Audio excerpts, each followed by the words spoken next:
What is going on, beautiful people? Welcome to another episode of A Narcissist Explains. I am your favorite self-aware narcissist, Mr. Lee Hammock. In today's episode, we're going to be talking about what you should do when a narcissist says the phrase, believe what you want to believe. I'm going to play a short video and then I'm going to react to it and break it down. Thanks. Make sure you stay tuned.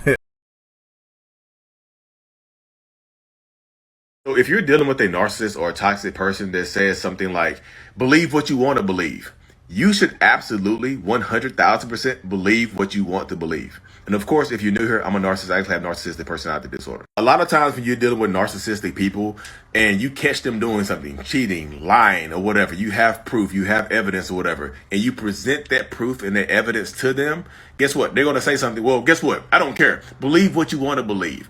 They don't care, y'all. They want to confuse you and make you think like you don't know what you're talking about. So in my opinion, you should absolutely believe what you want to believe, because typically you're going to have this proof. You're going to have this evidence, these screenshots and things like that to prove your point. And I say this to people all the time. You absolutely do not need a confession from a narcissist or toxic person, y'all.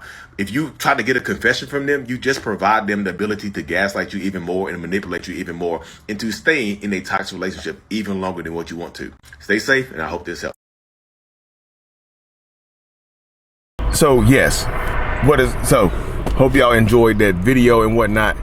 So like I said in the video, if you're dealing with a narcissist or a toxic person and they open their damn mouth and say, believe what you want to believe, and you have evidence, you have proof, you have like a video recording, you have a signed affidavit with their name, address, phone number, social security, fingerprints, time stamped, all of that stuff. You have all the evidence and proof that you need, right?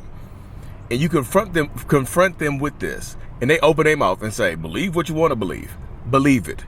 Believe the evidence. Believe the phrase. I mean, believe the people that are telling you.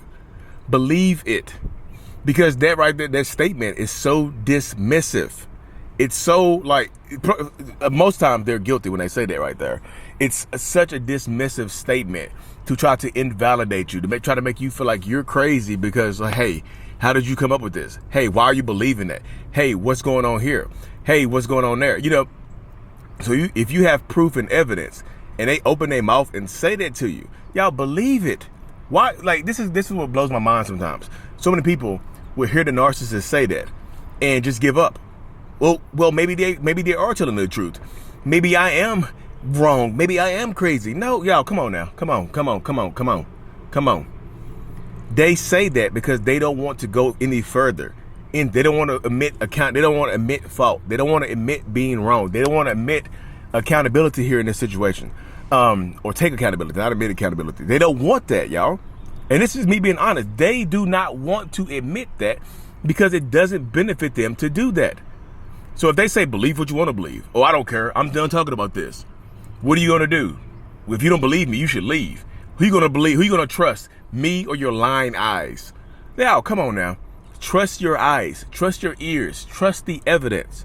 Because very rarely are they going to give you any type of real, authentic confession or apology or any type of, contrition or whatever. They don't, realistically, I'm not saying that they don't care about you. They don't care to admit it. They don't care to admit that they are wrong in the situation. They don't care about that type of stuff right there. So you have to empower yourself in these situations to take the action necessary. You don't need them to confess. If you have evidence, y'all, you don't need a confession from a narcissist. I did a video about that a long time ago about how you don't need a confession from a narcissist. Man, this one dude lost his damn mind. He's like, yes, you do. You do need a confession. People need the confessions. No, you don't need a confession.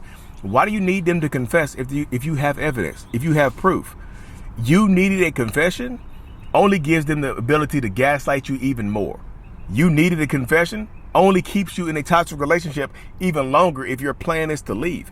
You don't need a confession. You want one, but you don't need one. If you have video evidence, screenshot text messages, whatever, you don't need a confession, because a confession would because they're not going to confess to you because they don't believe, they don't care about it.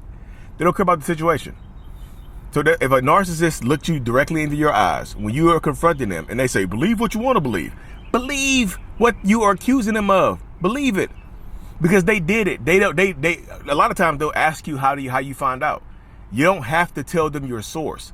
You don't have to reveal your source to the narcissistic person. I'm gonna say this for real. You don't have to reveal your source to the narcissist. Like if you court them or something, you have a mole in their friend group. If one of their friends told you, or one of their friends, girlfriends or boyfriends or whatever told you, you don't have to reveal your mole, because they'll cut that person out of their life. I need to know who I can trust.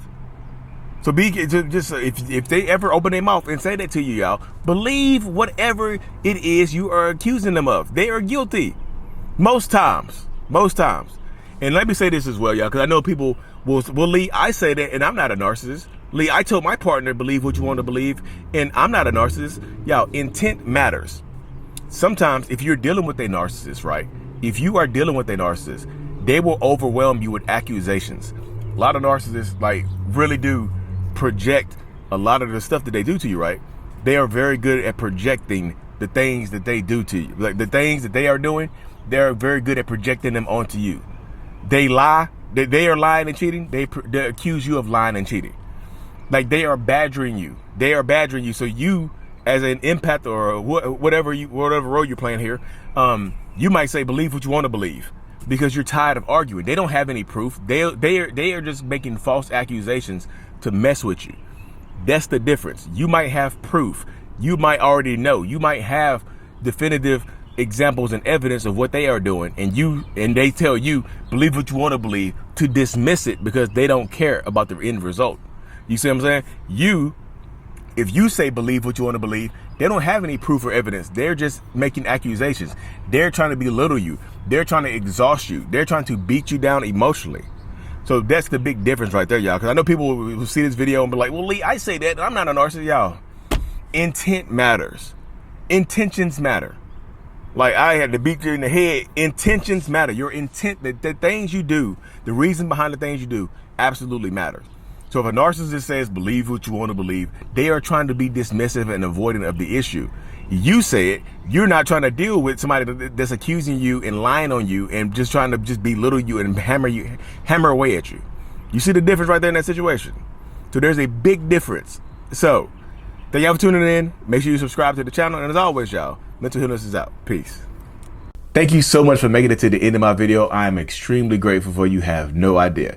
If you haven't already, make sure you go ahead and subscribe to the channel. Helps reach more people. And click on the screen to watch another video or to browse through another playlist. There's also a link on the screen to check out my courses and my support groups to help you heal and understand what you've been through. Thank you so much again. I will see you in the next video. Peace.